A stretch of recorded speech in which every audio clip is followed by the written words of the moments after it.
బాబాయ్ వాళ్ళు చచ్చిపోయి అనుకుని పోయినాట ముసైతాను చచ్చిన నీళ్ళు పోయినాకు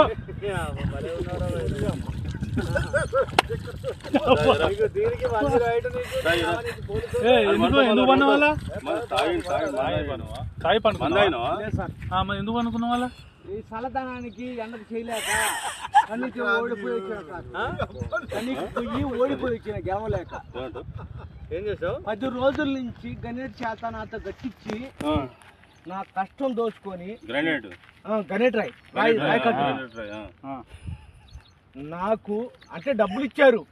కానీ క్షమ